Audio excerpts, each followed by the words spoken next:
Okay, we are back for chapter 2 of The Tale of Despereaux by Kate D. Camillo with permission from Scholastic Publishing. Chapter 2 is called Such a Disappointment. Let's go. Despereaux Chilling lived, but his existence was cause for much speculation in the mouse community. "He's the smallest mouse I've ever seen," said his Aunt Florence. "It's ridiculous. No mouse has ever been this small, not even a Tilling." She looked at Despereaux through narrowed eyes as if she expected him to disappear entirely. "No mouse," she said, "ever." Despereaux, his tail wrapped around his feet, stared back at her. "Those are some big ears he's got, too," observed his Uncle Alfred. "They look more like donkey ears, if you ask me." "They are obscenely large ears," said Aunt Florence. Despereaux wiggled his ears. His Aunt Florence gasped. "They say he was born with his eyes open," whispered Uncle Alfred. Despereaux stared hard at his uncle.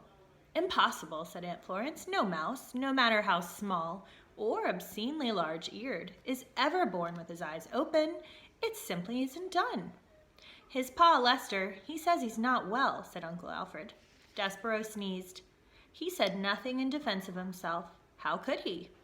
Everything his aunt and uncle said was true. He was ridiculously small. His ears were obscenely large. He had been born with his eyes open, and he was sickly. He coughed and sneezed so often that he carried a handkerchief in one paw at all times. He ran temperatures. He fainted at loud noises. Most alarming of all, he showed no interest in the things a mouse should show interest in. He did not think constantly of food. He was not intent on tracking down every crumb. And while his larger, older siblings ate, Despereaux stood with his head cocked to one side, holding very still. "Do you hear that sweet, sweet sound?" he said. "I hear the sound of cake crumbs falling out of people's mouths and hitting the floor," said his brother. "That's what I hear." "No," said Despereaux. It's something else. It sounds like honey." "You might have big ears," said his brother, "but they're not attached right to your brain. You don't hear honey, you smell honey. When there's honey to smell, which there's not." "Son," barked Despereaux's father, "snap to it, get your head out of the clouds, hunt for crumbs." "Please," said his mother, "look for the crumbs. Eat them to make your mama happy. You are such the skinny mouse. You are a disappointment to your mama."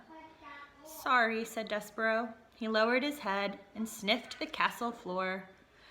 But reader, he was not smelling.